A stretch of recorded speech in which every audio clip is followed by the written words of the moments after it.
Tá, beleza. Calma aí. Por que que a gravação tá começando e parando do nada? Tá, não toquei nada. Acho que foi. Foi, começou. Gravação Helene.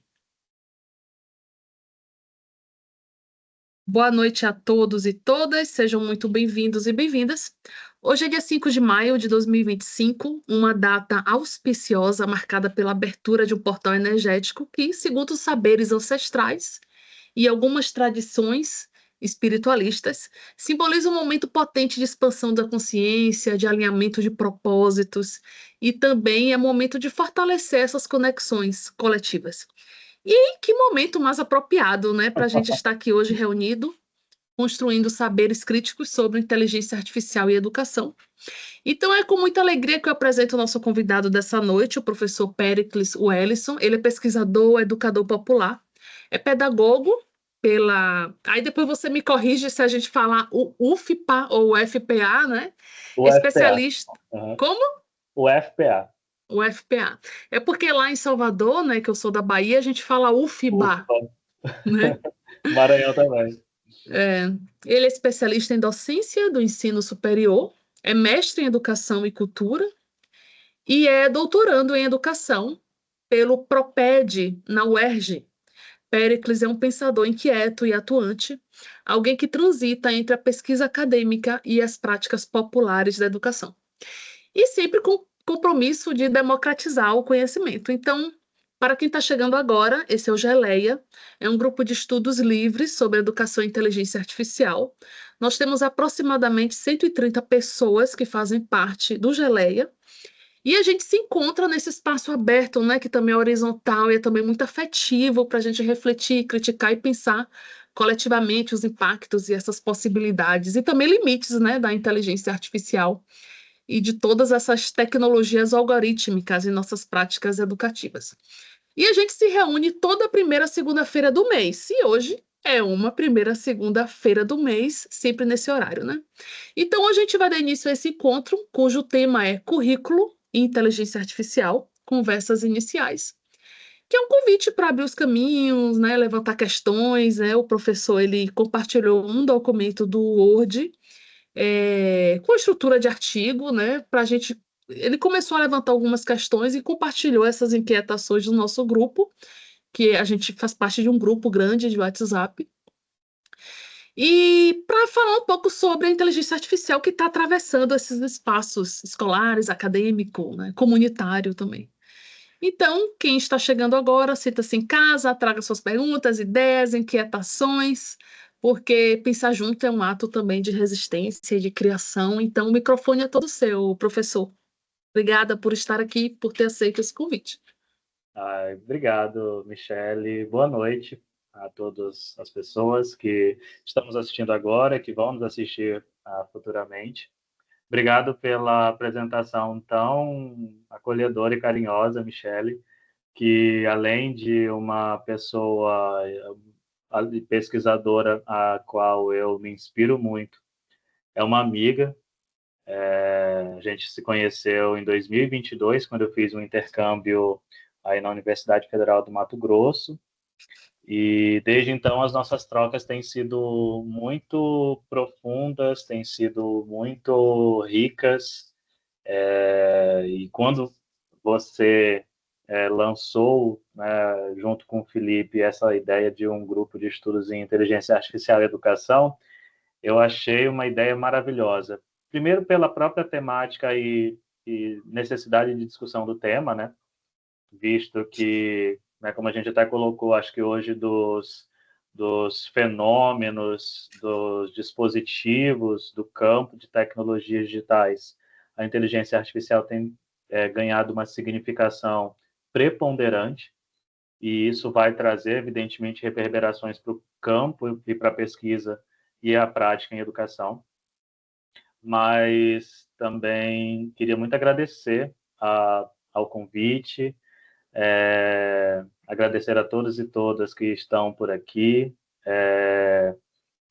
E, assim, dizer também que acho que primeiro até falar já sobre uma coisa que eu vim pensando, né, antes de começar a nossa conversa, é que eu vim desarmado, assim, a ideia, inclusive, quando a gente colocou conversas iniciais, não que não se discuta currículo em suas interfaces e em suas relações com a inteligência artificial, e especialmente inteligência artificial generativa, né?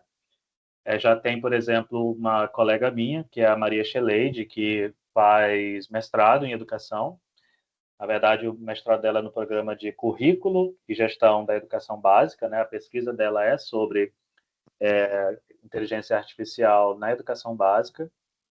Não é, portanto, uma conversa inicial no sentido de que com isso a gente está criando um campo de pesquisa. É inicial no sentido de que é inicial para mim, né?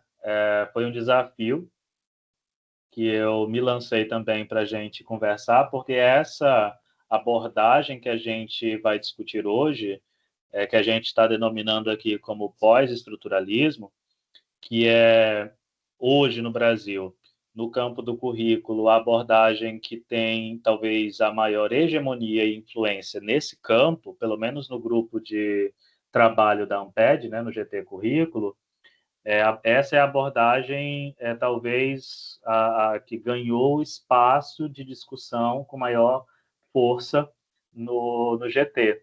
Ainda que, por outro lado, ela não tenha uma adesão, digamos, na maioria dos programas de pós-graduação. Isso, em alguns levantamentos bibliográficos, é feito, né?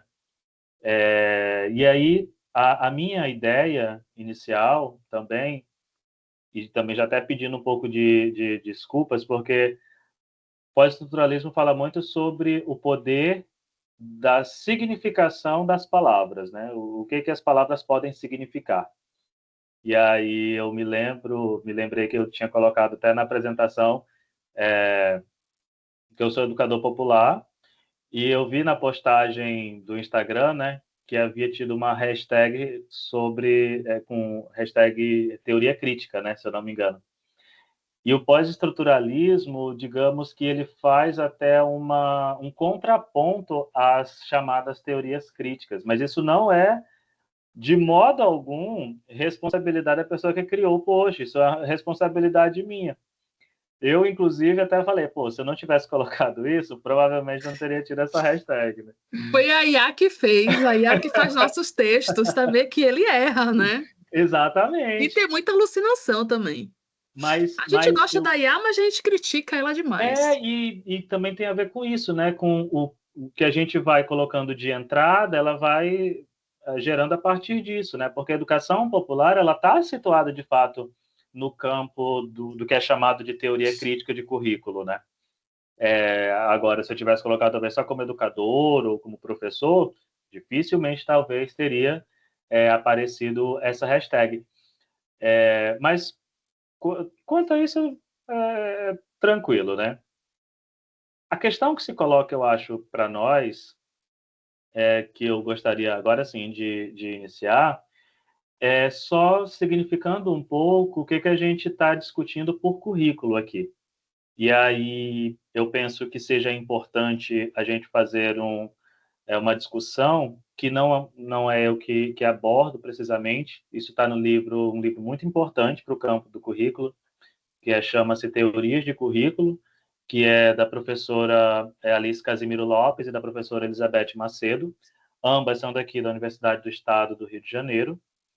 E essa obra configura hoje como uma obra de referência para a gente compreender currículo, aqui no Brasil, pelo menos, né? Eu vou compartilhar, então, uma apresentação, e aí, depois dessa apresentação, eu gostaria que a gente desse início, de fato, aí, às provocações, perguntas, contrapontos ao texto que eu lancei, e também peço até desculpas, porque foi um texto meio apressado, tem algumas questões ali que elas aparecem de forma um tanto truncada, mas a ideia de fato não era aprofundar muito, era lançar algumas ideias para ter aí alguma discussão sobre, né? Certo, então vamos lá. Onde é que faz para compartilhar aqui? Tem um botãozinho compartilhar, né? Antes do sair Pois é, ele tá meio que cinzento para mim. Então, você quer mandar para mim? Pode ser. Só um momentinho. Pode ser pelo WhatsApp mesmo. Tá. Vê se liberou agora. Oi? Vê se liberou agora o botãozinho. Agora liberou. Poderosa! Ela tem a conta da PUC, né? Que esse link é da PUC. Ah, tá. Não, o pessoal da PUC é muito rico, né, gente? Pois é. Meu sonho, inclusive, não era nem estudar na PUC, era ter esse privilégio. Cara, mas você tá na UERJ, né? Também, Só que a UERJ é massa. pobrinha, Isso que eu ia Michele. falar, boa na UERJ. Troque comigo. Mas, ó, se a UERJ tivesse metade do orçamento da PUC, a gente já tinha lançado espaçonave, gente. Mas Olha lá, vamos lá. estamos chamando de currículo. Ah, apareceu, beleza. Perfeito. Eu vou apresentar aqui, tá?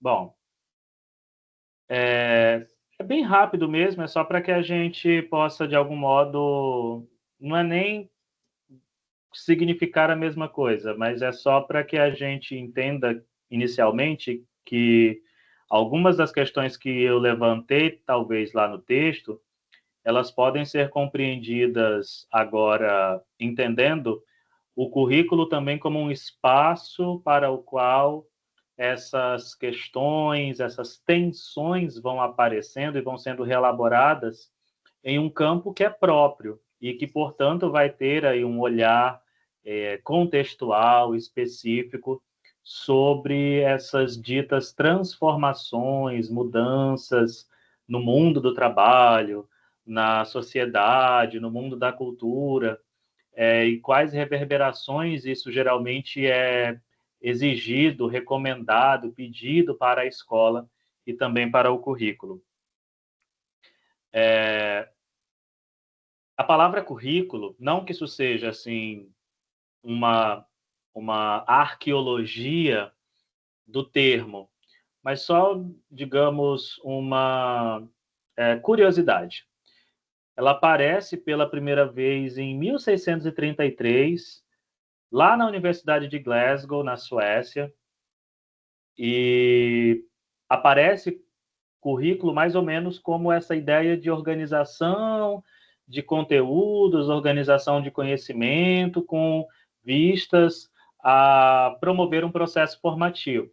Só que, de modo algum, esse termo de 1633, né, século XVII, vai se configurar ainda como um campo científico. Os historiadores, os teóricos do currículo compreendem que esse campo, como um campo científico, vai constituir-se, de fato, a partir do século XX, lá nos Estados Unidos, principalmente, que é quando nós vamos passar por profundas transformações na estrutura capitalista. Aí a gente pode lembrar aí dos modelos administrativos do Taylor, né, do Frederick Taylor, que o Henry Ford vai aplicar nas suas fábricas.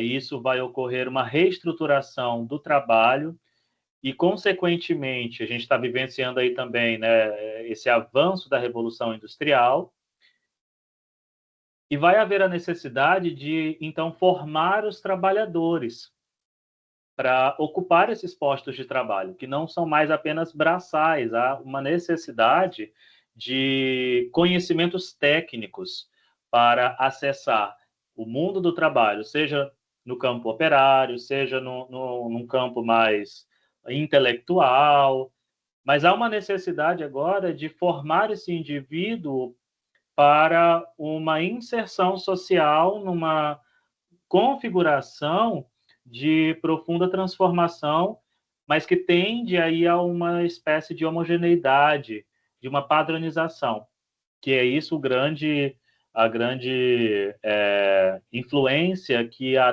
teoria da administração do Taylor vai ocasionar.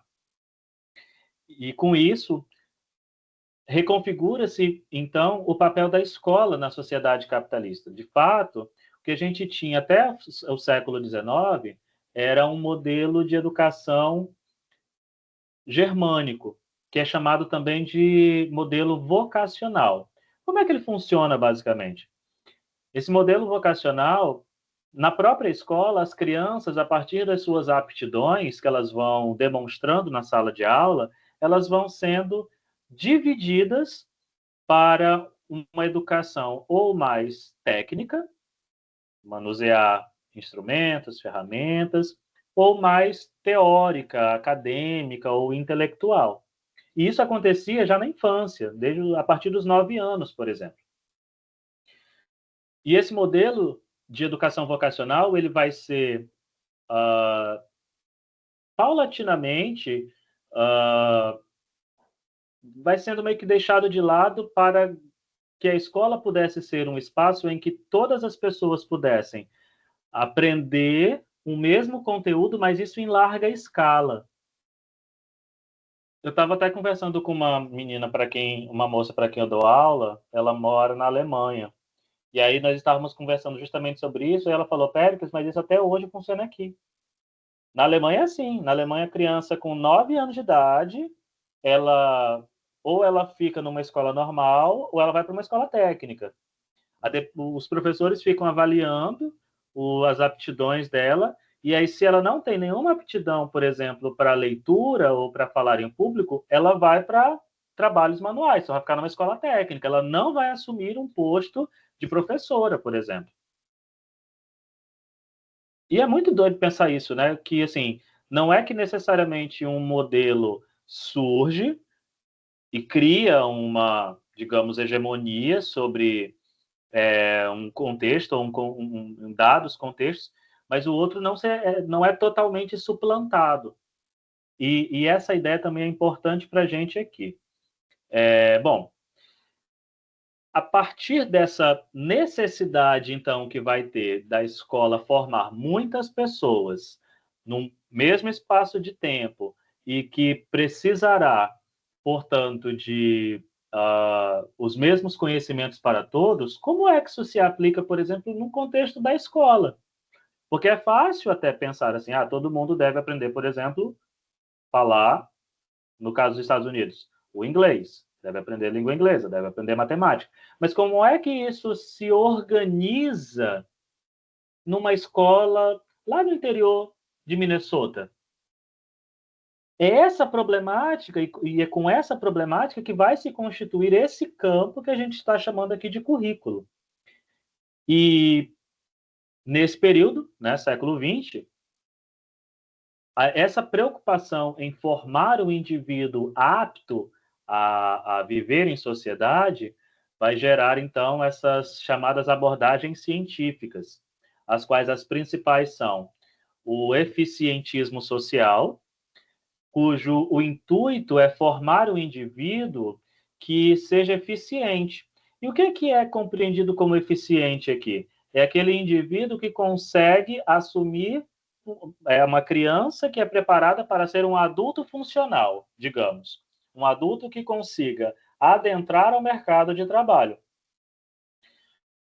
Nesse sentido, é requerido dele uma formação em que ele consiga cumprir com determinados objetivos. Para cumprir com esses determinados objetivos, o conteúdo ele é quebrado em tarefas menores para que ele possa cumprir essa meta que é proposta pela escola, pela direção ou mesmo pelo professor. O principal representante dessa abordagem é Franklin Bobbitt. É ele, inclusive, que dá a esse campo o nome de currículo. Ou seja, por mais que a gente já tenha avançado muito no que se refere a discussões curriculares, ainda que a gente tenha subvertido, tenha traduzido, tenha avançado muito aquilo que Bobbitt tinha proposto, o simples fato de trazermos o nome de currículo meio que também traz junto ainda essa ideia de que Bobbitt nunca será superado.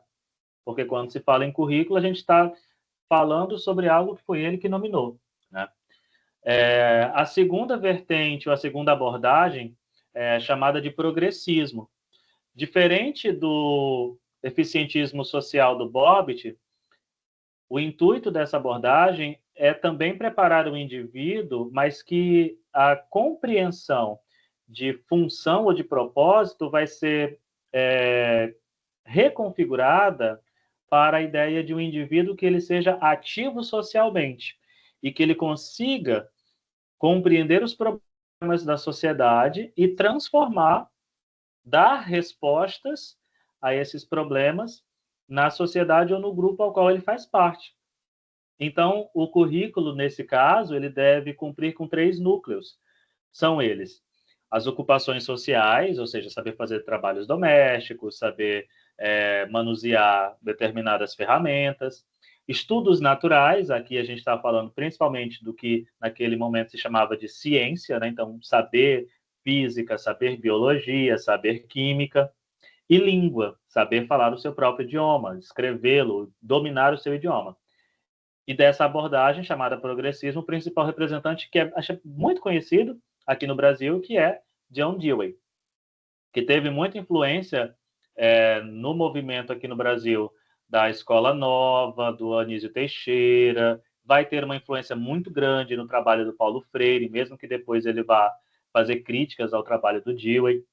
E temos a terceira, que talvez seja a mais influente no campo do currículo aqui no Brasil, que é o ecletismo, em que pega um pouco desses dois, mas pende um pouco mais para o eficientismo social.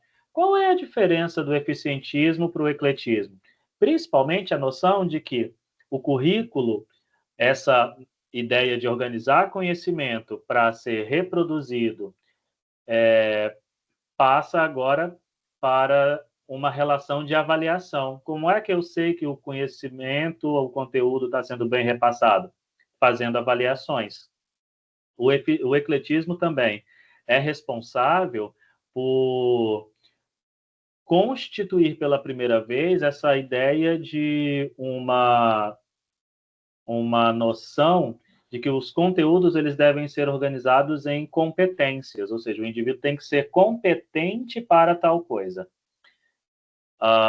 O principal representante dessa abordagem, né, é o Ralph Tyler, e ainda que até hoje a gente utiliza aqui no Brasil essa ideia de competências e habilidades, o primeiro rastro que nós temos dela é aqui do ecletismo do Ralph Tyler aí dos anos 50 do século passado.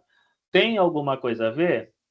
Sim e não. Porque como a gente acabou de falar mais cedo, uma dada abordagem, quando é criada, ela nunca é totalmente suplantada, ainda que ela seja revista, superada, né, transformada, enfim. Avançando um pouco mais, também no século XX, com a profusão das ideias marxistas e comunistas, com a União Soviética e a influência da União Soviética, né, da China. Uma outra vertente que vai caminhar, digamos, não tanto em paralelo, mas já aqui dos anos 60, anos 70, anos 80 principalmente, serão as chamadas abordagens críticas do currículo. Essas abordagens, elas vão problematizar a escola enquanto um espaço cujo grande objetivo é reproduzir valores da sociedade capitalista. Esses teóricos vão questionar precisamente por que é que esses conhecimentos vão estar na escola e outros não. Por que é que as crianças precisam ficar sentadas por horas a fio? Por que elas, até para ir ao banheiro, precisam pedir licença e tem que ser em momentos específicos? Todas essas compreensões da escola como um espaço de produção, de reprodução social do modelo capitalista de produção, vai gerar as chamadas teorias críticas do currículo, cujo principal representante é o Louis Althusser, também muito famoso aqui no Brasil, e a obra dele, Ideologia e Aparelhos Ideológicos do Estado, é quem vai dar base teórica para essas teorias. Dentro dessas abordagens críticas, nós vamos ter as chamadas teorias da correspondência ou da reprodução, em que é bastante enfatizado essa noção da escola como um espaço de reprodução da lógica dominante no modelo de produção capitalista. E aí nós temos aqui como alguns nomes muito influentes no Brasil e na Europa, o Baudelot e o Stablet, na obra A Escola Capitalista na França. Tem também lá nos Estados Unidos o Boles e o Gintes, ou Gintes, A Escolarização na América Capitalista, e A Reprodução, que é uma obra do Bourdieu e do Passeron. Ainda que o Passeron e o Bourdieu falem sobre reprodução, eles problematizam também, a partir do conceito de hábitos, a partir da própria noção de socialização, esse determinismo que estava presente nesses outros pensadores. Já nos anos 80 e nos anos 90, dois grandes nomes serão os principais expoentes do currículo, seja no Brasil, seja a nível internacional. Eles vão compreender e avançar essa crítica que foi feita pelas teorias da correspondência e da reprodução, mas também, de algum modo, apresentando um papel ativo da escola e dos sujeitos que frequentam a escola, apontando, por exemplo, que a escola pode ser, sim, ela é, em muitos modos, um espaço em que há uma reprodução da lógica capitalista, mas isso não significa necessariamente que todos os indivíduos que estão lá na escola simplesmente seguem essa lógica. E aí são os dois principais representantes que eu estou falando aqui, são o Michael Young e o Michael Apple. Ambos são britânicos, e o Apple, esse é inclusive muito... o Apple, aliás, o Young, ele é um sociólogo que estuda a reprodução, digamos, na escola, no espaço escolar. O Apple, ele é um educador, que se tornou doutor, pesquisador e teve o currículo como seu objeto de estudo, digamos.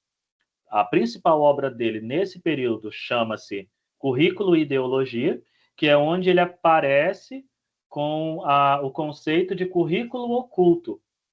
Ele vai dizer que existe um currículo formal, aquele que está presente nos documentos, nos projetos pedagógicos das escolas, nas diretrizes curriculares, mas, em contrapartida, vai haver um outro currículo que está meio que caminhando junto com esse e que não é falado sobre ele. Por exemplo, não é falado sobre as questões de raça, de gênero, como é que o currículo deve se comportar, aliás, como é que o menino deve se comportar, como é que a menina deve se comportar em sala de aula. Que, inclusive, uma professora, Maria Luísa Susequinde, ela vai dizer que a noção de currículo oculto do Apple é precisamente a partir da ideia de que os meninos que iam para a escola, eles não podiam ser muito adocicados. Eles tinham que ficar sentados, mas eles também não podiam ficar muito passivos, porque senão eles iriam se parecer com meninas, aí não podia. E ele vai observar isso e dizer justamente isso, que há algo subjacente ao currículo formal no qual estão escondidas relações de poder nessas escolhas curriculares. Tem aí uma problematização, porque apesar do Apple, e ele já foi o principal nome de currículo do mundo, esse conceito de currículo oculto não é ele que cria, precisamente. Ele faz uma atualização de um outro curriculista muito conservador, extremamente problemático. Ele vai dizer precisamente isso. O currículo oculto é aquele currículo que ele não precisa aparecer. Que é, por exemplo, vamos aprender hoje as formas e as cores. Mas eu também preciso ensinar às crianças que elas precisam aprender a trabalhar em grupo. Isso não vai aparecer no desenho curricular.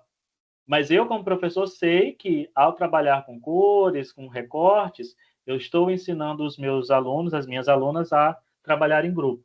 O Apple vai, como eu disse, fazer uma atualização desse conceito para discutir essas relações de poder que são escondidas nas escolhas curriculares. Se eu estiver indo muito rápido, vocês me avisem, por favor, tá?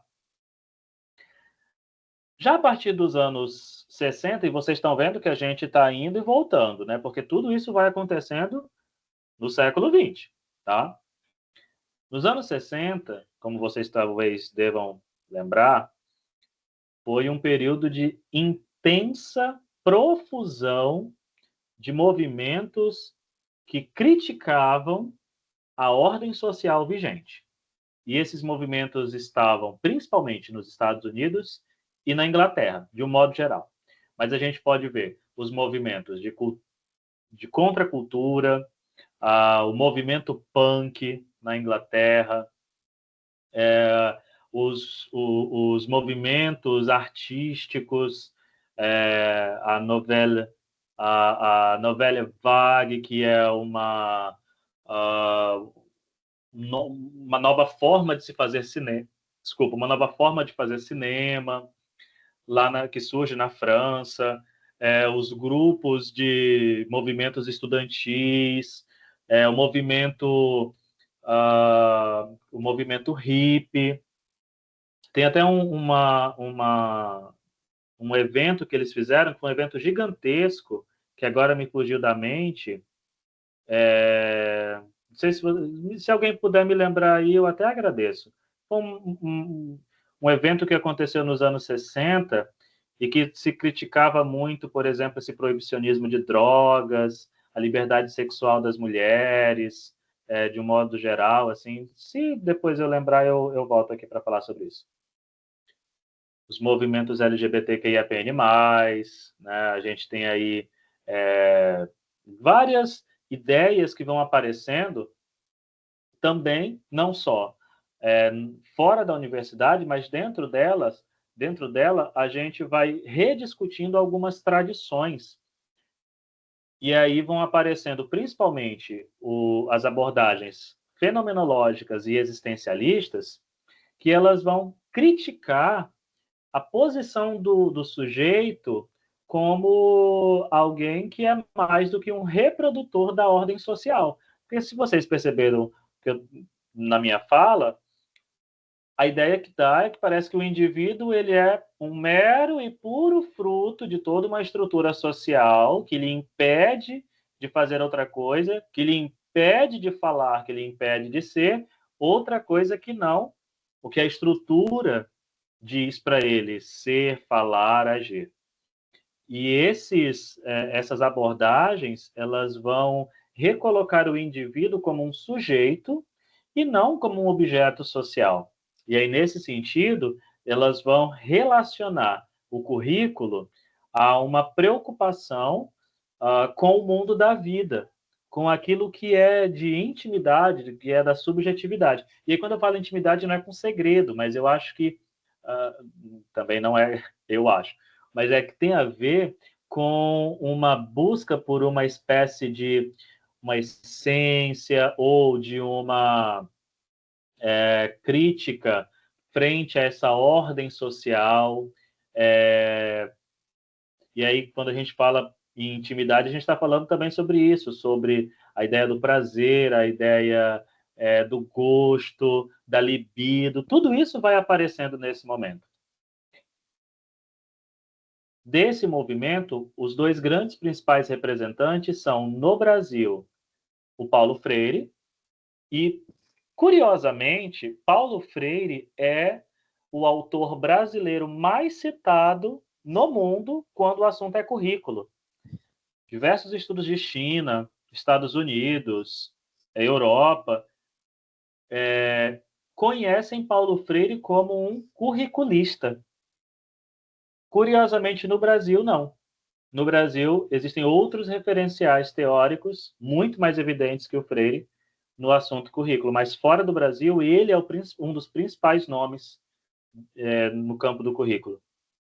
E o William Paina, que também é, ainda hoje, creio eu, um dos maiores nomes, internacionalmente falando, quando se discute currículo. O Freire, ele vai defender a educação como uma prática de liberdade, uma pedagogia da autonomia. E a escola vai ser compreendida como um dos possíveis espaços de se fazer educação. O intuito da educação e do currículo para o Freire, e ele discute currículo na pedagogia do oprimido, por exemplo, quando ele fala que não se ensina ninguém a aprender algo também, não se aprende de forma isolada, as pessoas vão aprendendo juntas, mediatizadas pelo mundo. Aliás, ninguém educa ninguém, tampouco se educa sozinho, né? As pessoas se educam em comunhão, não há saber mais ou saber menos, há saberes diferentes. A ideia de uma educação bancária que vai depositar conhecimentos na cabeça da pessoa e aí depois ela vai querer retirar também, né? Frente a isso, uma educação dialógica que também vai se fazer contraponto a uma educação antidialógica. Tudo isso é compreendido pelos estudiosos como preocupações curriculares. E essa educação que é proposta pelo Freire visa construir sujeitos autônomos e conscientes do seu papel histórico, político e social para uma eventual transformação. Só uma curiosidade, como vocês sabem, a experiência de alfabetização do Freire ocorreu no município de Angicos, lá no Rio Grande do Norte. E, curiosamente, também a primeira greve de operários no país ocorreu lá em Angicos. Porque muitos dos trabalhadores que estavam naquela experiência eram operários. E aí o William Paina, que ele é pouco conhecido aqui no Brasil, mas fora do Brasil ele é famosíssimo, né? Ele vai defender o currículo quase que como um verbo, como um ato de ser, um curso ou uma corrida. Ele chama atenção para a ideia de currículo como currere ou career.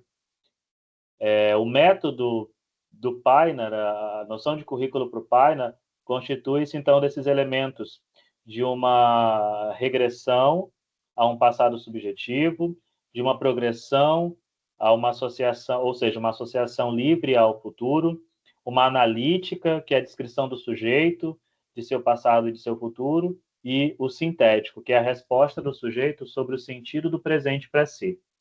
Quando perguntado sobre o que ele compreende por currículo, o Paina sempre dizia, e sempre diz isso nos seus escritos, que currículo é uma conversa complicada, que se tece em um dado contexto, ou seja, em um dado tempo e um dado espaço. Mas é sempre isso, uma conversa complicada. Acho que isso ele tem a ver também um pouco com Freire, se a gente puder traçar algum paralelo. Porque para o Freire, a formação, os conhecimentos, eles se dão da forma dialógica, num planejamento participativo. Já para o Painer, né, esse modo de organização do currículo se dá sempre como uma conversa complicada. E aí, porque falar com mais de uma pessoa envolve complicação. Bom, avançando um pouco mais, aí trazendo um pouco para o contexto brasileiro, aí é que a gente vai inserir a abordagem pós-estrutural em tudo isso que a gente está falando. E no Brasil, o principal representante por constituir o campo do currículo é o Tomás Tadeu da Silva, que, por ficar muito conhecido como Silva, ele hoje prefere ser chamado apenas de Tomás Tadeu.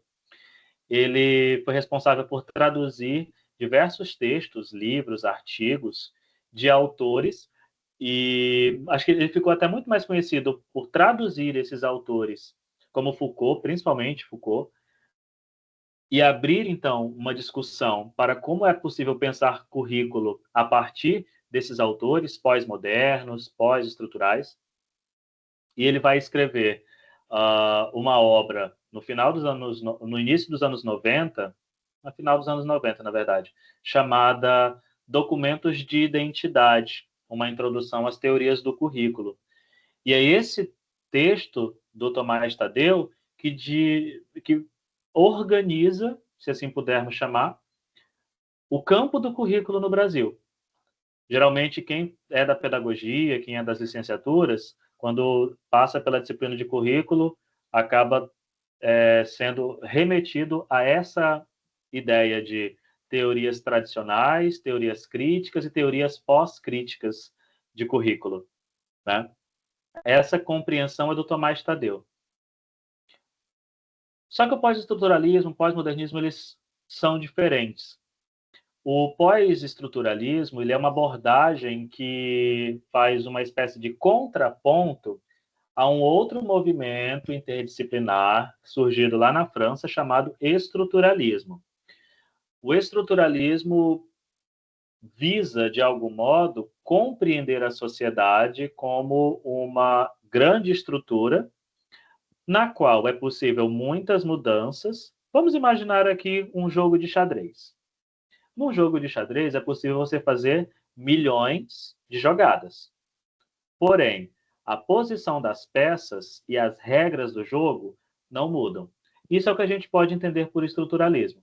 Não é que não haja movimento, mas a estrutura, as regras estão montadas.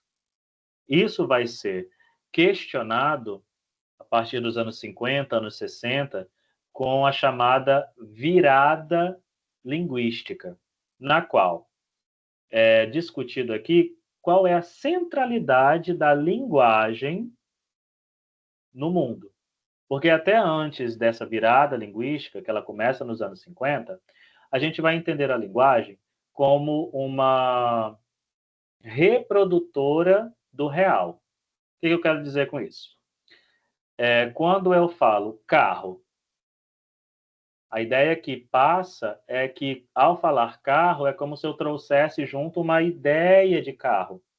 É como se, ao falar carro, todas as pessoas também pensem em uma coisa que tem 4 rodas, que tem portas, que tem para-brisas, e o cor, e por aí vai. A virada linguística vai discutir que isso não é possível. Porque quando eu falo carro, provavelmente cada pessoa aqui agora pensou num carro diferente. Mais que isso, a linguagem para essa abordagem, ela não pode representar o mundo. Porque não é possível pensar o mundo fora da linguagem. Ou seja, eu só falo carro porque eu consigo significar uma coisa que se chama carro. Nesse sentido, a linguagem ela não representa o mundo. Ela constrói o mundo. E aí, claro, a gente não está dizendo assim, ao falar maçã, cria-se, uma maçã bem aqui na minha frente. Não é isso. O que a gente está falando é que só é possível compreender que esta coisa que eu estou vendo na minha frente é uma maçã porque eu dei a ela um significado. Só que se outra pessoa, em outro tempo, vir, sei lá, uma pessoa que nunca viu maçã na vida, e vê-la agora, ele vai dar talvez uma outra significação para ela. Ou se outra pessoa que vê um suco de maçã, eu mesmo, né, se eu ver aqui um suco de maçã, não é a mesma coisa. E essa é a loucura, né, da linguagem. Porque não é possível também você reduzir uma coisa a uma palavra. Nessa perspectiva, então, quando eu falo de alguma coisa, eu só falo em um contexto específico. E o que isso tem a ver com currículo, necessariamente? Quando a gente fala currículo como algo, ou compreendido como um elemento pós-estrutural, ou visto a partir de um elemento pós-estrutural, de uma abordagem pós-estrutural, a gente está falando que currículo não significa, em essência, nada. Porque não existe nenhuma essência. Todas as coisas são compreendidas em um contexto específico. Então, currículo pode ser lido, nessa abordagem pós-estrutural, como uma prática discursiva. E Além disso, complicando ainda mais o debate, a gente vai dizer que a forma como a gente compreende currículo está sempre envolvido em disputas de poder, em hegemonias, que outras pessoas vão conferindo para esse sentido. Ou seja, a forma como eu penso o currículo diz respeito a uma noção de um grupo, de um indivíduo que se universalizou. Mas isso não é a única forma, não é a melhor nem a pior forma de ver currículo. Porque não é possível pensar uma única, uma maior, nem uma pior forma de pensar ou de compreender currículo. Além disso, a gente pode, então, entender nessa abordagem que todas as formas de currículo, né, seja currículo oficial, currículo oculto, elas podem ser compreendidas com aquilo que o Derrida vai chamar de texto. Texto para o Derrida não é só o que está escrito em um documento, com palavras. Isso também é um texto para ele.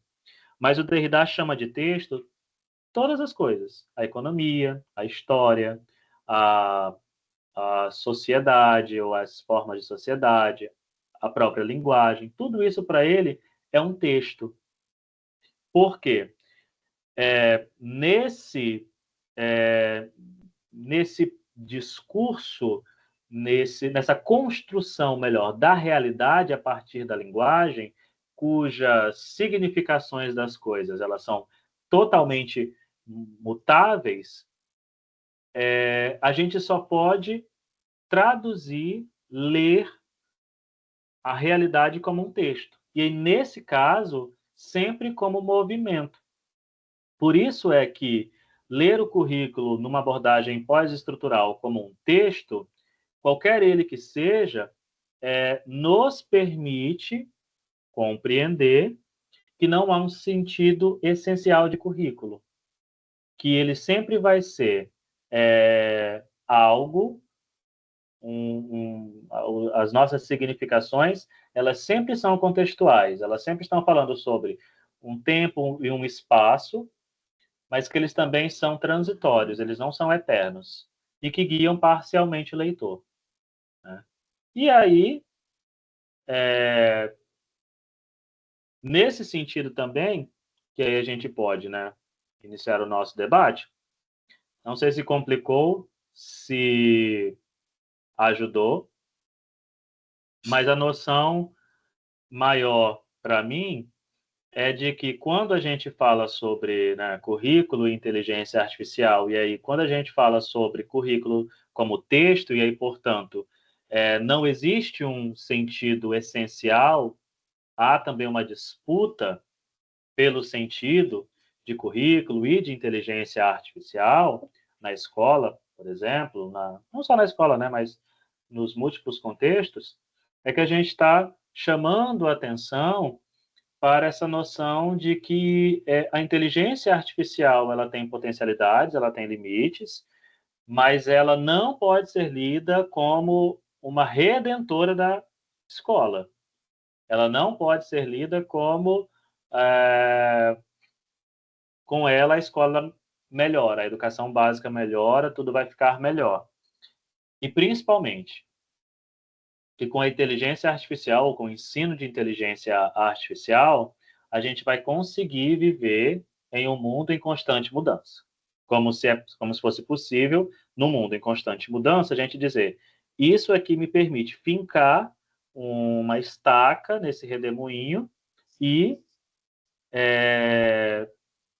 tudo muda, mas eu vou ficar aqui. Não tem isso, né? Dúvidas? Todas! Perguntas? Todas eu não sou da área do currículo, né? Mas assim, agradecer demais essa seu. Primeiro pelo texto que você compartilhou, por você ter aceito estar aqui conosco. A professora Amanda Cesarino, estou muito feliz que ela está aqui, ela trabalha também com currículo. Que E quando legal. eu vi ela entrando, eu fiquei muito feliz, né? Minha amiga.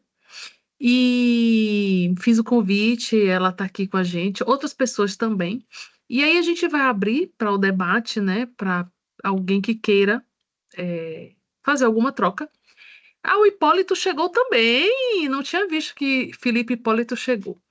E eu quero falar o seguinte: se você quis se referir ao festival de Woodstock, que eu não pude falar na Isso, hora, Woodstock, é esse mesmo.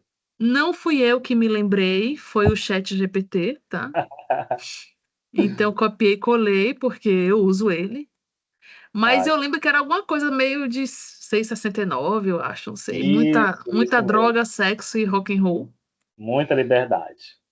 O professor Felipe lembrou aí do LSD. Cara, você ia ficar 3 dias louco. É melhor um ayahuasca, uma coisa mais assim, para você ler Pierre Levy. Inclusive, foi o próprio professor Péricles que disse que talvez Pierre Levy tenha falhado com a inteligência coletiva, né? Porque a gente está vendo que eu não sei se esse projeto dele realmente deu certo, ainda mais com esses cérebro podre, né? Que a gente conversou lá no Geleia, esses jovens ficando cada dia mais emburrecidos. E quando você falou sobre o carro, você falou assim que cada um vai ter uma linguagem, né? Que o currículo não é estático. E você falou assim que o carro, cada um vai pensar em uma cor.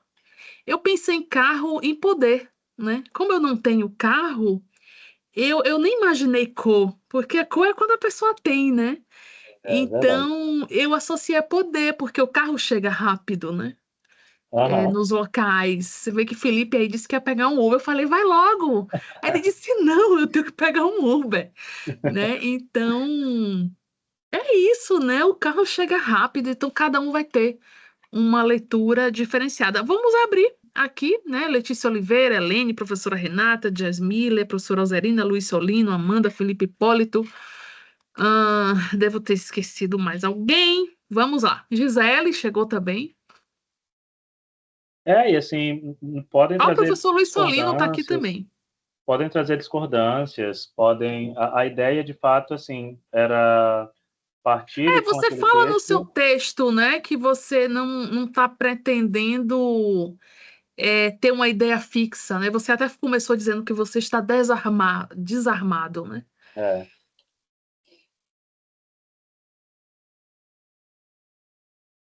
Vamos, Felipe.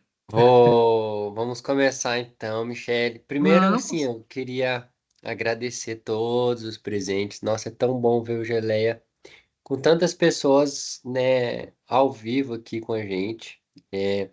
Eu sei que o nosso grupo ele é muito grande e tem muitas pessoas que acompanham depois, inclusive estou devendo umas gravações. Mas é importante ter esse momento também com todos unidos, né, e juntos aqui em um momento mais específico, né? E que momento, né? Muito bom receber Péricles. Assim, eu até vou confessar uma coisa que aconteceu comigo durante a semana, né? Que o Péricles mandou lá o texto e eu falei, olha que interessante, né? Ele preparou uma lauda, assim, para a gente, né, se acostumar com a sua apresentação, né, num estilo ali, metodologias ativas, né? E aí, beleza, até nem olhei no momento. Aí ontem, né, domingo, que eu tava mais tranquilo, eu falei, deixa eu ler o texto de Péricles. Aí quando eu vi, era um artigo de 12 páginas. Aí eu falei, meu Deus do céu, Péricles, assim você me mata. Mas foi, assim, uma leitura tão prazerosa, tão gostosa, ai, que, obrigado.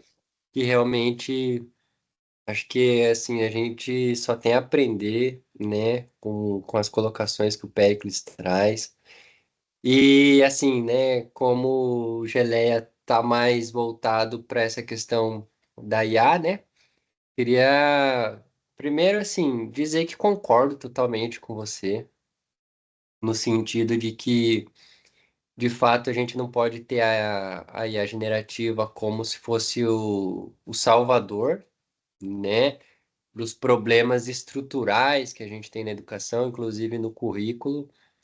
Essa é uma crítica que eu faço no meu trabalho, né? Quem pôde acompanhar um pouco da minha defesa também percebeu que eu trago autosser, eu trago essa perspectiva crítica do currículo mesmo, Uhum. E para mim, na minha pesquisa, foi tão bonito encontrar um filósofo que me entende, que foi o Nietzsche, né, que escreveu sobre educação lá nos anos 1870 e alguma coisa.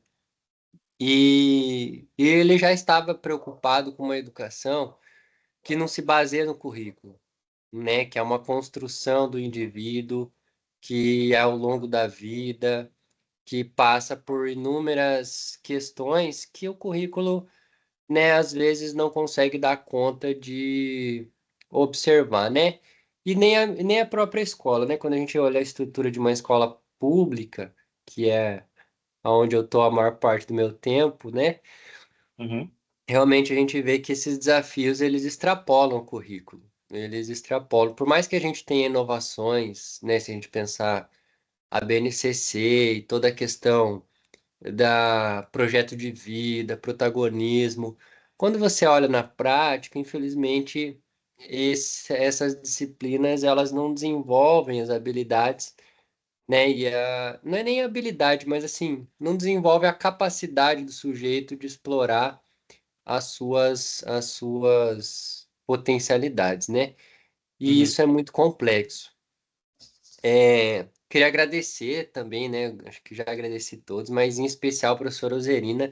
Mandei para ela o convite ali de última hora e ela se colocou à disposição de vir te ouvir, né? Na verdade. E eu tenho um pouco de medo de entrar. Não sei se medo é a palavra certa, mas um pouco de incerteza ao entrar nos currículos, né? Uhum. No currículo em si. Porque, de fato, o currículo é uma coisa muito importante para a escola, né? Quando a gente pensa em projeto de educação, o currículo é um fator muito determinante e muito importante. Mas quando a gente observa a construção do currículo, né, a gente acaba caindo em outros detalhes, como a ideologia que você bem trouxe aqui, né? Hoje, para mim, acho que o principal desafio do currículo é vencer as amarras da ideologia neoliberal que tem tomado conta das instituições, Brasil e mundo afora, né? Que vem com diversos direcionamentos do FMI, Banco Internacional, a própria Unesco, em alguns momentos, vem legitimando essa concepção ideológica de currículo. Então, infelizmente, assim, a gente não tem condições, como professor, como educador, de vencer essas barreiras, né? Eu queria até te ouvir um pouco mais de como que você pensa se essa situação ela pode ser piorada, ela pode não ser piorada, ela pode ser superada nesse contexto de inteligência artificial. Que o meu ponto, quando eu coloco a inteligência artificial próxima ao currículo, né, quando eu aproximo essas duas ideias, é na tentativa de fato de pensar uma formação que o currículo seja uma etapa, mas não seja a etapa fundamental da construção do sujeito, né? E quando Uhum. eu olho para as soluções de IA, eu vejo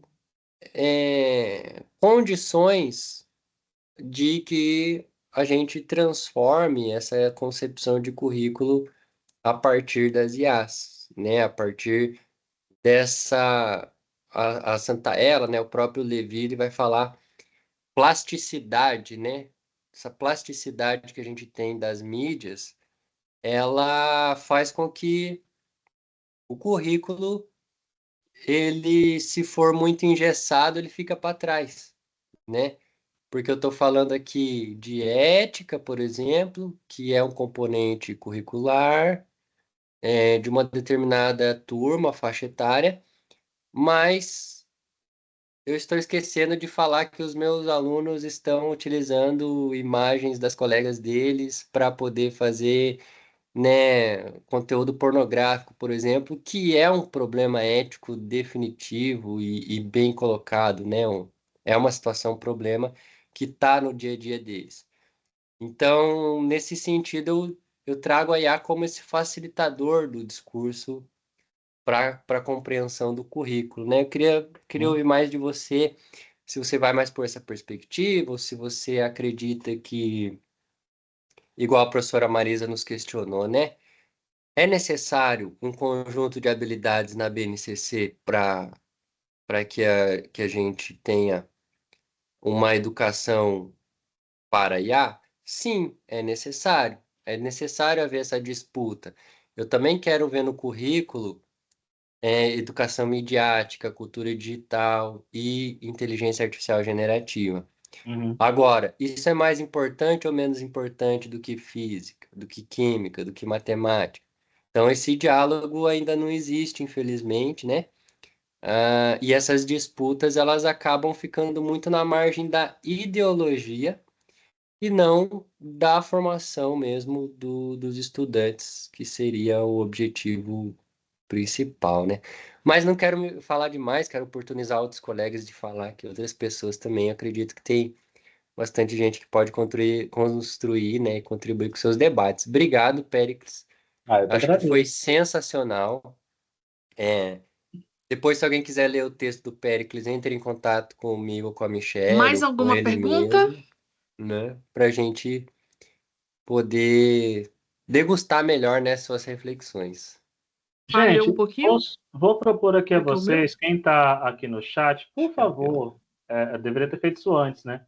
Mas assim, coloquem em poucas palavras o que vocês entendem por currículo. Suponho que vocês, né, não viram muito o que eu falei aqui. Coloquem aí no chat o que vocês estão entendendo, o que vocês entendem por currículo. E aí eu respondo logo a tua pergunta ou a gente ouve outras pessoas? Você que Alguém sabe, pode meu fazer? querido. Tá, então, assim, eu vou responder logo porque pode ser que eu me perca. E aí depois já tem, eu vi aqui que o Luiz tem uma pergunta para fazer também. E tem 2 comentários para a gente fazer sobre o pessoal do WhatsApp, né? Bom, começando pela ideia de que o currículo não dá conta de pensar os múltiplos contextos da escola. A abordagem pós-estrutural não compreende que há um fora ou um dentro. Todas as coisas são práticas discursivas, por isso é que elas podem ser significadas. A gente está tendo uma disciplina, inclusive, chamada Teorias de Currículo, e um estudante um dia perguntou para uma das professoras, mas professora, qual é o limite do estudo do currículo? Aí ela falou, bom, depende do que você está chamando de currículo. Por quê? Pessoas em situação de rua é uma questão, ou interessa ao campo do currículo. Violência digital interessa ao campo do currículo. Questões de gênero interessa ao campo do currículo. Currículo, nessa abordagem, tem a ver com a vida. Não está circunscrito em um documento, em um conjunto de diretrizes, né, curriculares, ditas curriculares. Aquilo é um conjunto de noções particulares que se universalizaram. Currículo, ou, né, pensar currículo como políticas de cultura, né, é pensar esses trânsitos entre os múltiplos espaços possíveis que não estão totalmente fechados, mas também não estão totalmente abertos. Um discurso que se hegemoniza é um discurso que ele vai ter uma força maior de significação que outros, mas ele não consegue e nem vai conseguir ser totalmente hegemônico, onde não haja nenhum espaço de possibilidade de agência dos professores.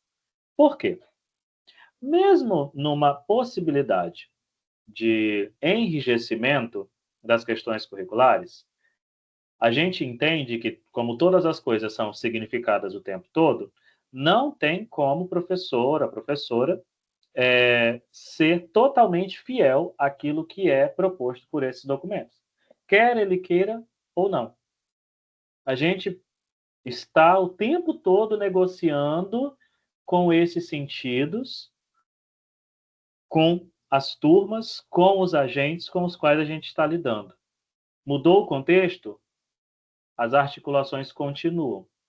É um processo que o Derrida vai chamar de tradução. Ela ela é impossível de ser parada.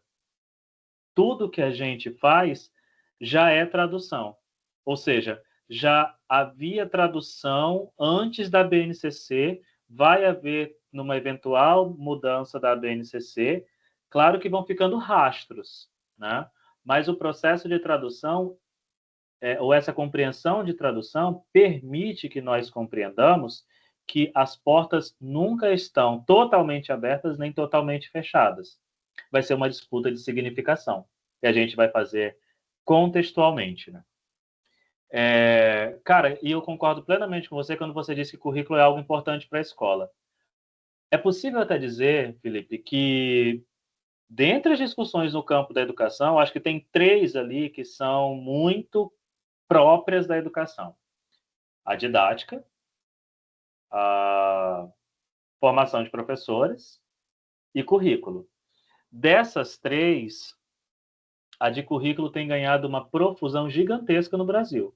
Porque se você pensar, só o que é produzido pelo grupo de trabalho da Amped, e o grupo de currículo hoje é o maior entre eles, é gigantesca. Mas aí, se você for para a Associação de Pesquisa e Pós-Graduação em Filosofia, quando se discute o ensino de filosofia, fala-se sobre currículo também. Se a gente for para a galera da história, não só, só circunscrevendo o campo da educação básica, porque se a gente for falar, por exemplo, sobre formação do historiador, estamos falando sobre currículo também. Então, é um rastro, ou tem rastros, assim, gigantescos realmente. Como o campo de conhecimento, ele tem acho que poucas coisas interessam tanto os educadores hoje e pesquisadores no campo da educação quanto o currículo. E, às vezes, mesmo quando não se fala o termo currículo, ele ainda se faz presente. Agora, nesse sentido também, quando a gente está falando aqui, né, sobre currículo nessa perspectiva, de que ele, né, um texto, ele pode ser lido, tudo mais, eu penso que a gente também precisa até reconsiderar essa ideia do currículo como um conjunto organizado de conhecimentos ou já apareceu um bem aqui, ó, do Felipe, né?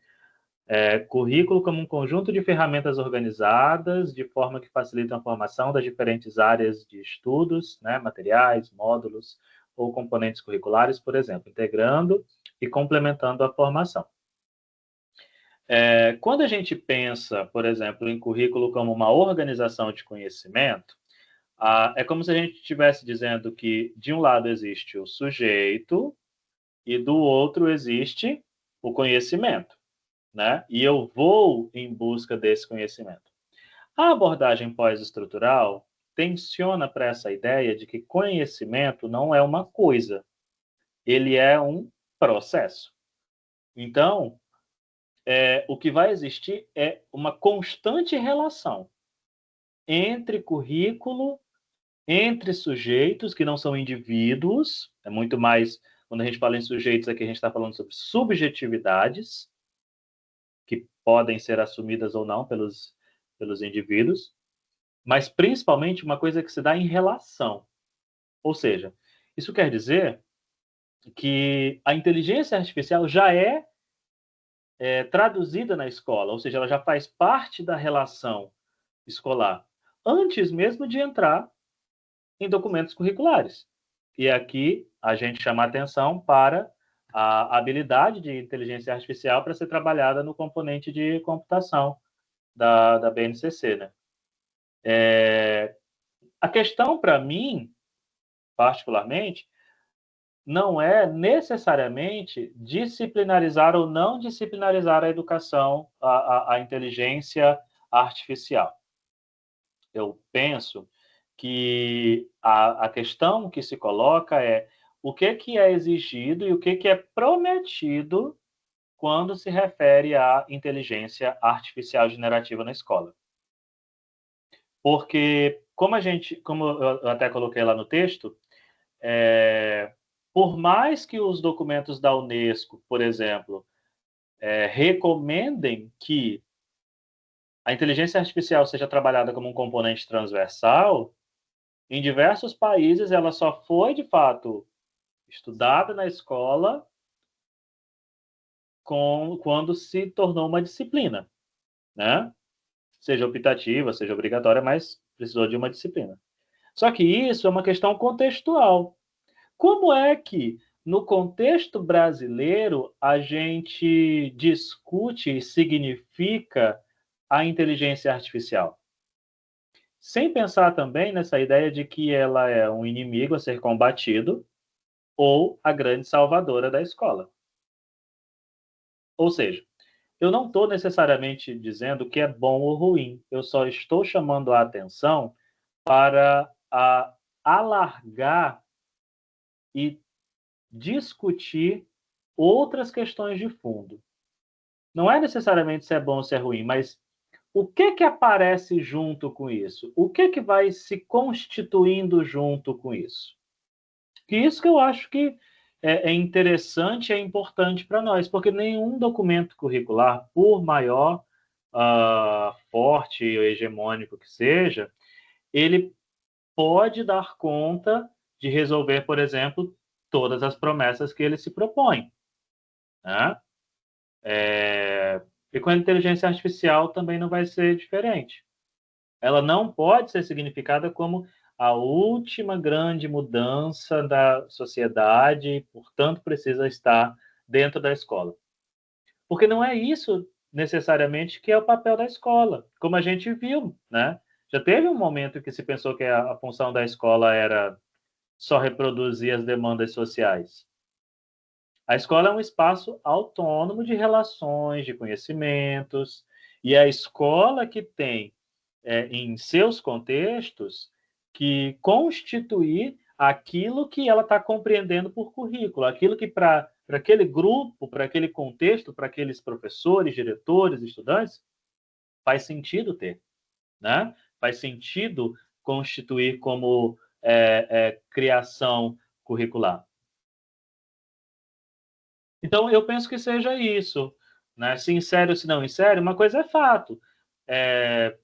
Ou pelo menos, não é nem uma coisa é fato, mas pelo menos o que as pesquisas apontaram é a inteligência artificial ela vai ser de fato trabalhada na escola quando tiver um componente, uma disciplina, né? Ou quando tiver seja o que for lá, né?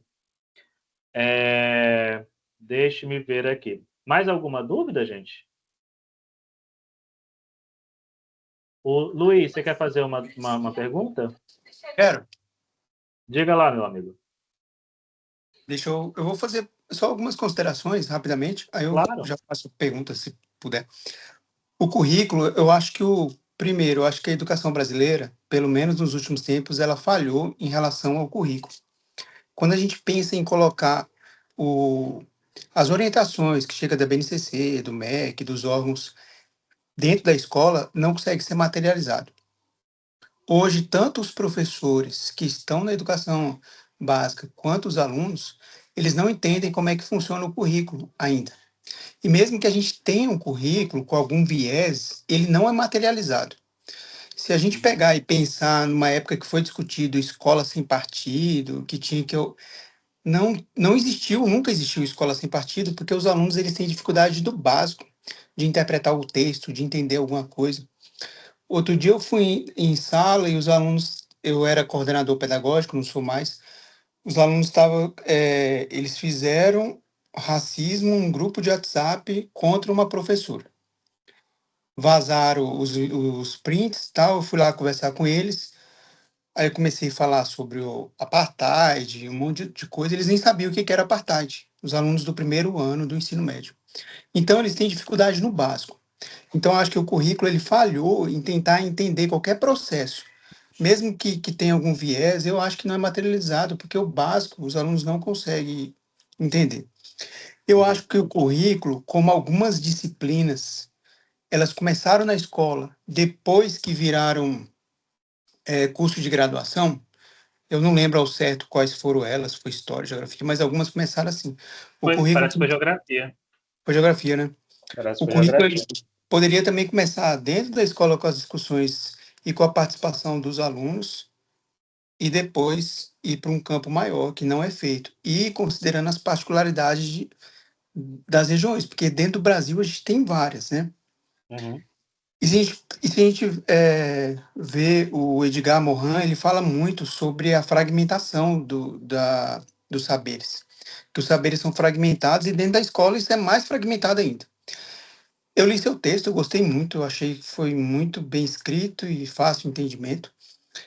E eu penso que poderia ser colocado como um eixo transversal. Porém, a gente falha quando coloca como eixo transversal. Exemplo, educação ambiental nunca é trabalhada em nenhuma disciplina, porque ela fica transversal e ninguém trabalha.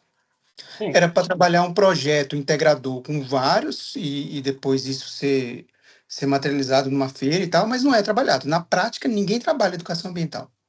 E aí, se colocar como eixo transversal, vai ficar do mesmo jeito. Direitos humanos também não é trabalhado, e assim por diante.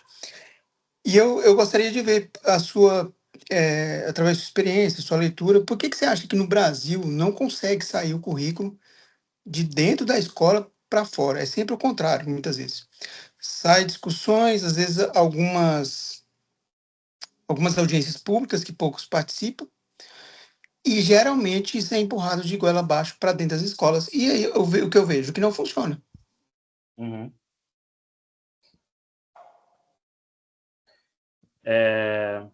Se na minha opinião, por que o currículo é de fora para dentro, não de dentro para fora, né? É isso. Tá.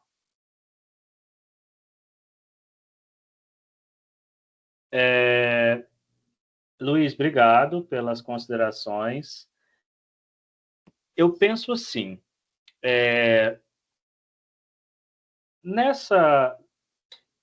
nessas últimas pesquisas no campo do currículo que têm sido feitas sobre essas mudanças que aí a gente vivenciou, né, em 2016, 2017 e vem sendo atualizadas constantemente da chamada Base Nacional Comum Curricular, os estudos têm apontado que o problema da base maior é prometer uma possibilidade de formação, uma criação de um sujeito. Existem muitos problemas, né? Mas acho que esse é o que estão enfocando mais nesse momento. Prometer um conjunto de coisas que não se cumprem, né? E aí a gente se pergunta, mas então para que aprovaram uma base, né? A professora Elizabeth Macedo tem alguns textos apontando sobre a influência de grupos privados que, com a articulação política, via Congresso Nacional, Senado, conseguiram hegemonizar um discurso. E quando eu estou falando em hegemonia, eu não estou falando sobre um campo, estou falando sobre um conjunto, uma ideia que se torna geral, ou que passa a ideia de ser geral. Uma ideia de que a escola estava muito fragmentada, estava muito...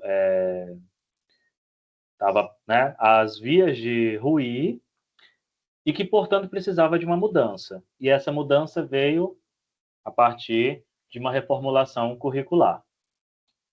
E, com isso, criaram-se, então, um documento, né, que já vinha sendo trabalhado, mas que ele foi apresentado no governo Temer. Ele iria passar no governo Dilma. A proposta da Base Nacional Comum Curricular já estava às vias de ser implementada no governo Dilma, ela só não implementou porque ela foi impeachmentada. E aí quem aprovou foi o Temer. Mas a ideia era de grupos privados conseguirem recursos públicos para formação docente, para formação continuada, para, né, uma série de coisas.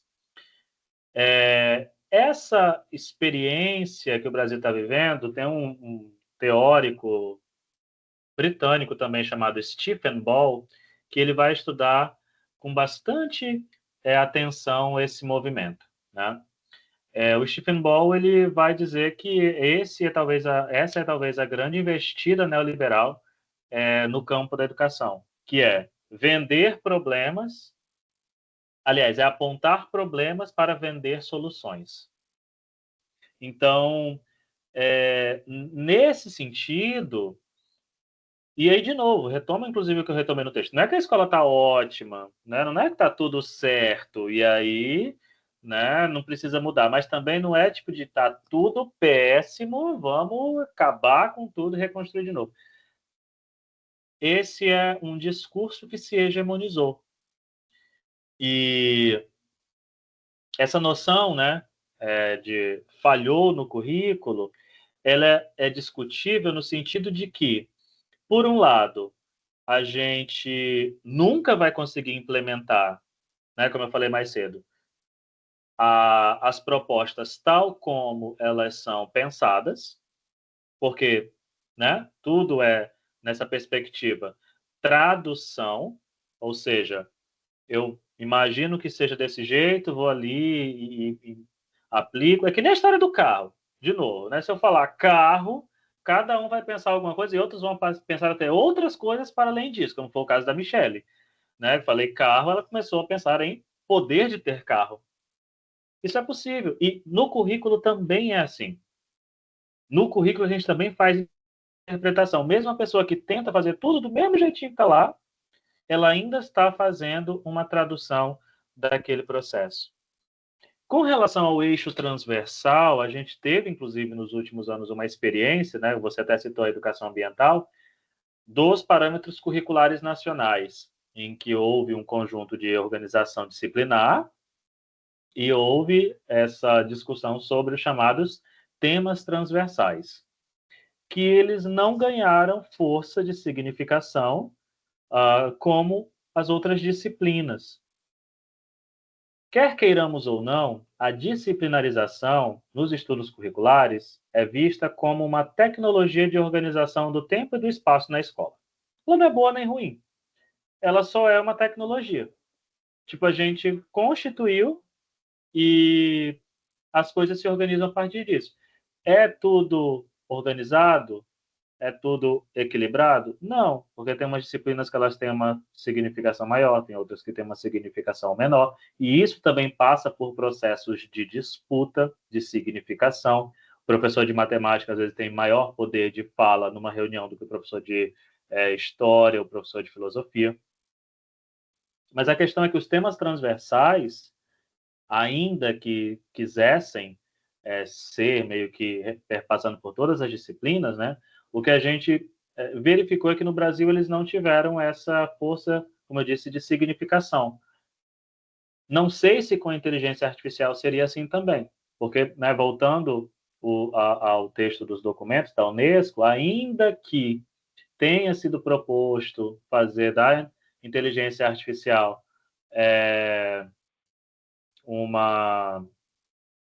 um tema transversal, em alguns países ela hoje é uma disciplina, ela está disciplinarizada, né? E aí está sendo aplicada. São questões que a gente, né, vai precisar observar o nosso contexto e compreender contextualmente, de fato, a resposta para isso, porque eu também não tenho. E não estou com a menor pretensão de ter também. O Felipe até colocou, né? Eu sou professor de matemática também, mas não tenho mais poder de fala, não. Acontece, né? Realmente, existem outras negociações na escola, pode ser que em um momento a gente tenha maior poder de fala, em outros não. E isso se dá numa disputa discursiva mesmo, né? Bom, deixa eu ver aqui. Eu vi que tem vários comentários legais, né? O Felipe até colocou, né? Quando apresentou o texto do Pierre Levy na disciplina do LTC, eu disse que teria que tomar um LSD para entender a beleza da escrita do Levy.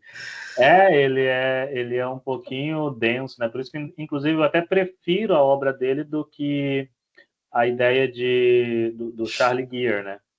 Porque, para mim, o Pierre Levy tem uma força de significação maior com o virtual do que a noção de digital que é apresentada pelo Charlie Gear. E Pierre Levy tem obras em português, né? O Charlie Gear ainda não foi traduzido. Graças a muito Deus eu curioso. me livrei do Gear. Pois graças a Deus. Mas Nossa, um é livro muito denso curioso também. pensar, vocês sabem, né, que tem uma crítica, inclusive, que a Kátia faz ao Pierre Levy, que que isso também se hegemonizou no Brasil, que é de que a aposta dele, né, de que as tecnologias iriam, né, criar uma democracia, Formou inteligência coletiva.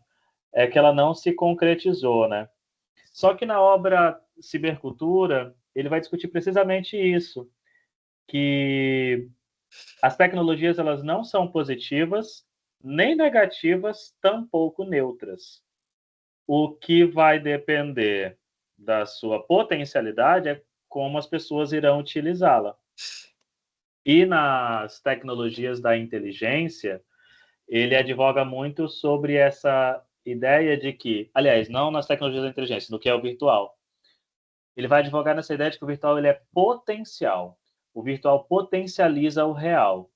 Então, nesse sentido, ele buscava mostrar que era possível potencializar as coisas boas, mas que em nenhum momento ele deixou de fora questões que poderiam ser problemáticas. Inclusive, porque depois que ele publicou essas obras, ele continuou pesquisando. Tem textos dele sobre a algoritmização dos anos 2000. Ele fala sobre linguagem de programação, só que esses textos dele não deixaram de ser traduzidos para cá, para o Brasil. Não Que sei o que menino aconteceu. estudado, né, Michele? Dá até orgulho de trazer esse menino. Ai, que menino que Pois sabe de é. cabeça qual obra que tá, qual citação. Ai, meu Deus do céu. Um dia eu Mas é chego porque lá. eu tive que ler o querido. Eu falo sobre ele direto. Eu queria completar. Por Quer falar favor. alguma coisa? Eu te interrompi. Não. Pode falar, fica à vontade. Então, eu queria.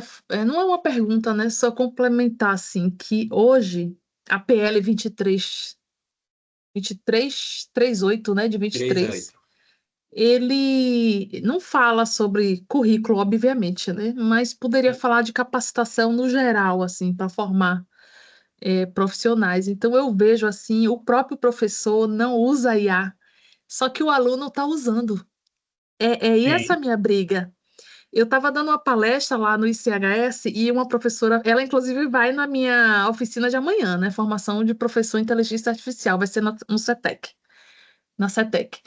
Ela falou assim: eu estou com raiva. Aí eu disse assim: vai com raiva, porque o seu aluno está usando. Então, assim, atualmente não tem uma formação estruturada de inteligência artificial na escola. Quem é que está fazendo isso? Nós do Geleia. A gente decidiu, né? Foi a ideia de Felipe, né? Ah, De promover essa atividade aberta, né, para a comunidade. E aí o LTC me convidou para dar uma oficina amanhã. E em 2 dias acabaram as vagas, né? Hoje eu recebi um pedido.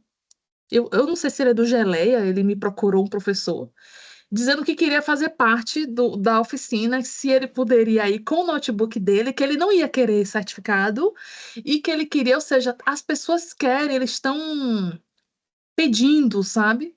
Mas eu não estou vendo esse movimento vindo da da escola educação básica, não. Então, assim, é um movimento que mostra interesse, né? As pessoas estão querendo discutir, aprender sobre o tema, mas não sabem nem por onde começa.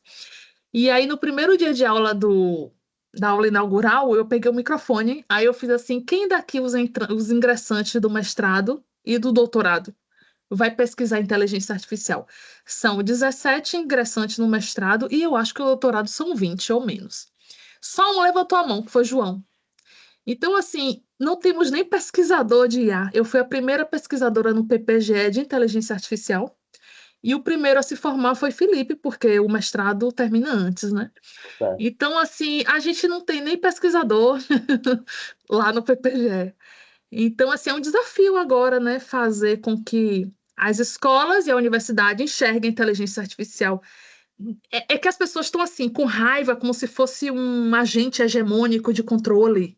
Não é um recurso para compreender. Ele atravessou a gente.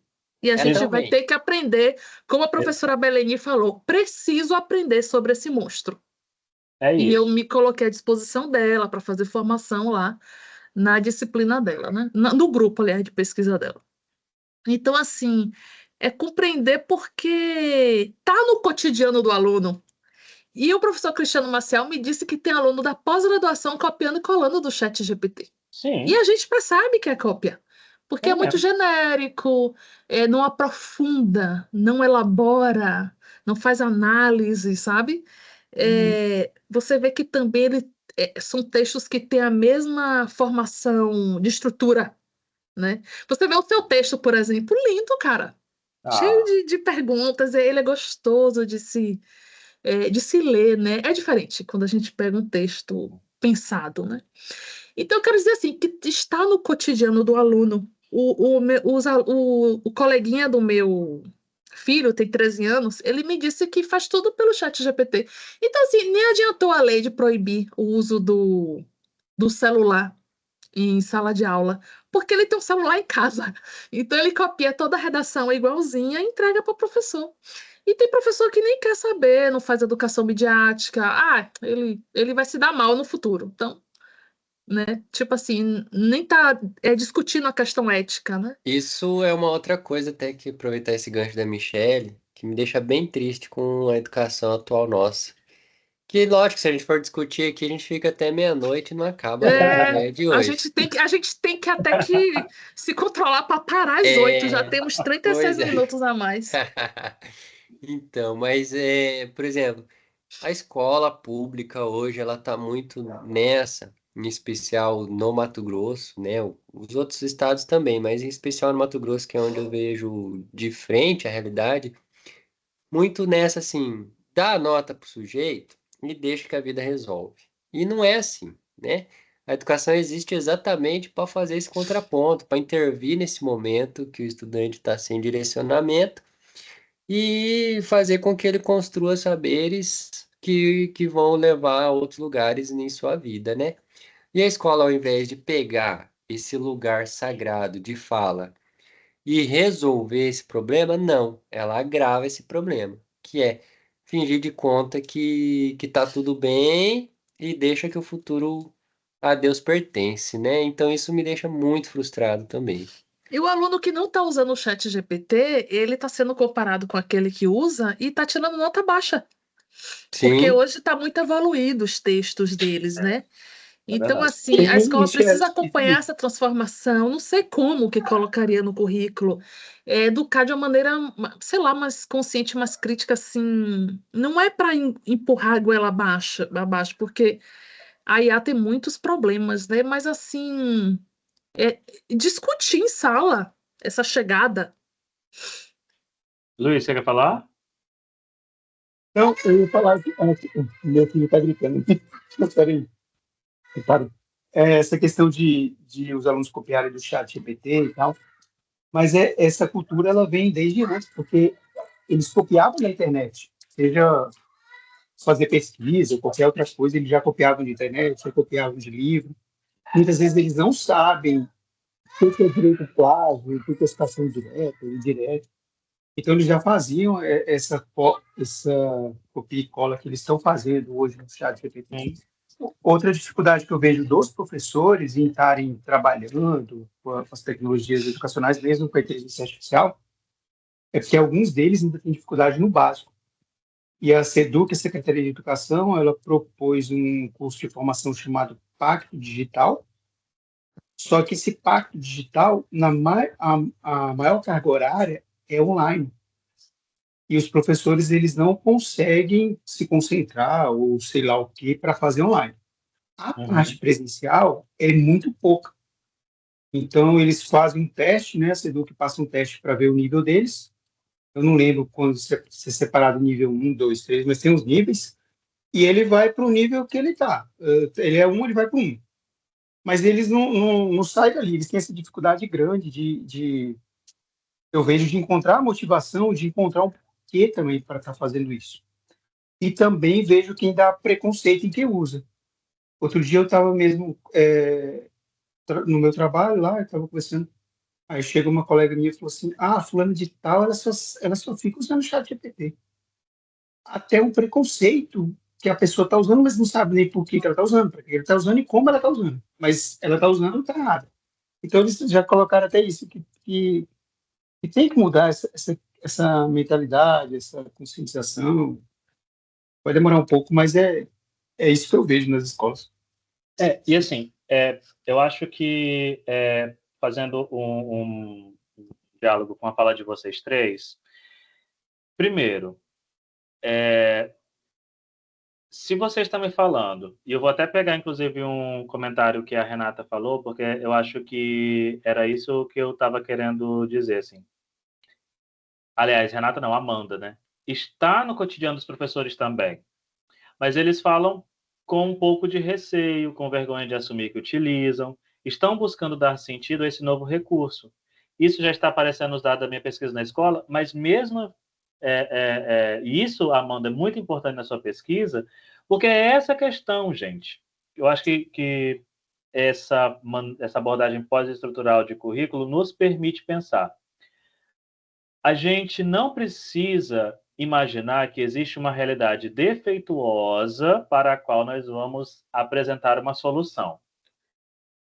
A realidade, ela não é algo que está externo a nós. Nós estamos lidando, interpretando, traduzindo essa realidade, ou isso que a gente está chamando de realidade.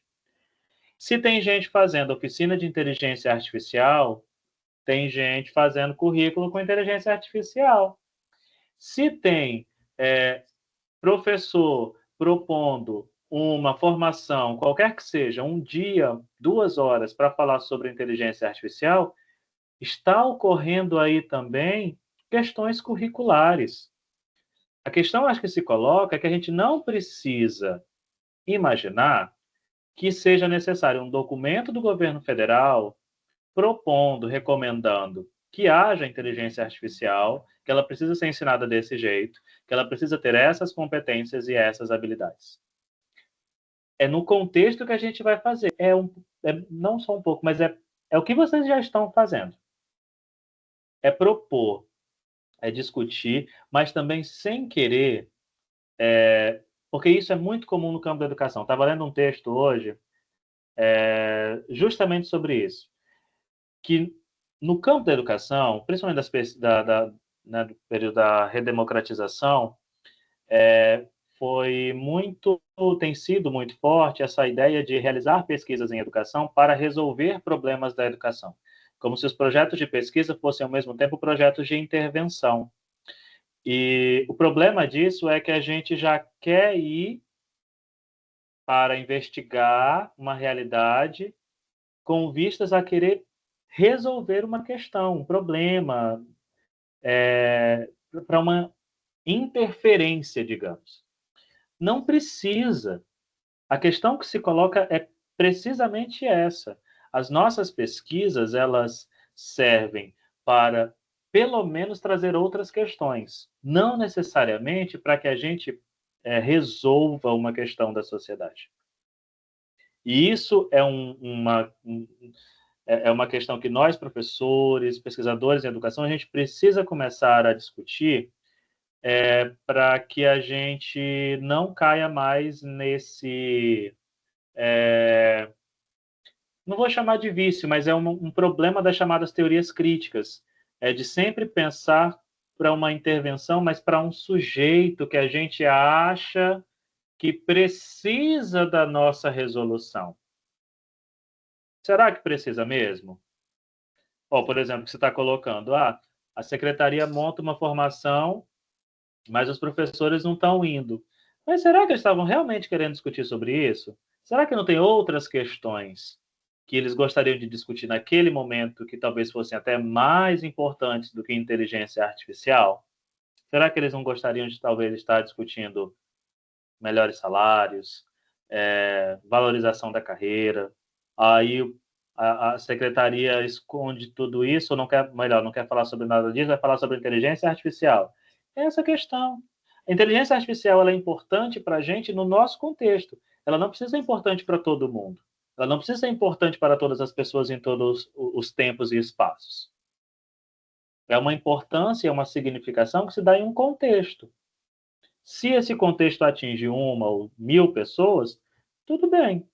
A questão que se coloca é, para além de querer resolver problemas, a gente pode lidar com eles. Lidar com essa relação como mais uma relação possível, como mais uma atuação possível, não uma transformação. Porque, às vezes, até acontece da gente propor coisas muito boas, né? Mas que elas podem reverberar muito mal. Cito um exemplo. 2014, 2015. 2014. Eu fui para um evento da União Nacional dos Estudantes, que é o Congresso Nacional dessa Nacional dos Estudantes. Lá nós falávamos sobre o sucateamento da escola pública. E aí fizemos uma manifestação, fomos para a rua, falamos que a escola está sucateada, que os estudantes não estão sendo bem formados, que precisava de o professor precisava de autonomia, de liberdade, que a escola era muito disciplinarizada e tal, não sei o quê. Chegou 2016. Aí qual foi o discurso de implementação da Base Nacional Comum Curricular? Porque a escola não está formando mais as pessoas direito. Porque as pessoas não estão aprendendo direito. Nem português, nem matemática. Porque essa forma de organização do conhecimento ela é arcaica. Vamos pensar por áreas do conhecimento. E foi implementado. Aí o que os professores fizeram? Não, pera lá, epa. Como assim? Quer dizer que agora eu que sou formado em geografia vou ter que saber de história, filosofia, vou ter que dar aula disso também? Mas é porque agora a gente pensa em áreas do conhecimento. Ou seja, tem uma... Eu esqueci agora o nome da personagem. Eu não sei se é um pensador também, mas dizia assim, a gente precisa ter muito cuidado com o que a gente pede, corre o risco de acontecer.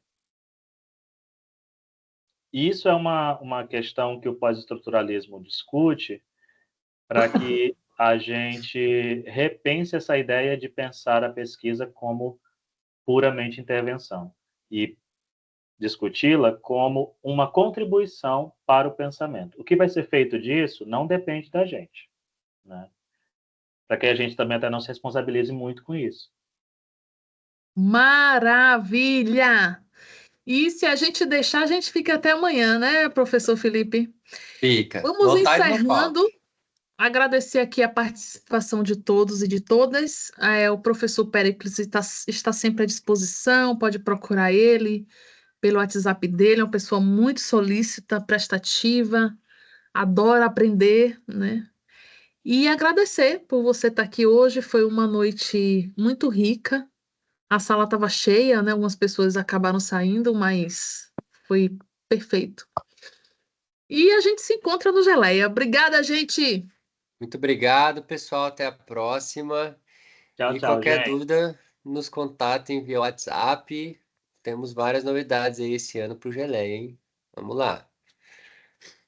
Obrigado, pessoal. Tchau, tchau. Até a próxima, hein?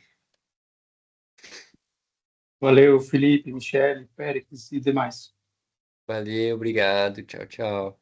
Tchau, boa noite. Foi ótimo, viu? Ô, Helene, você tá gravando, né? Eu ia perguntar isso agora. O que eu faço? Tá, Não, pode tá gravando. parar a gravação. Aí depois qualquer coisa você me chama lá que eu mostro, ensino você certinho onde que ela fica salva para você poder baixar pra gente. Beleza? Aqui Aí a tá só o gente Geleia. Tá. Mas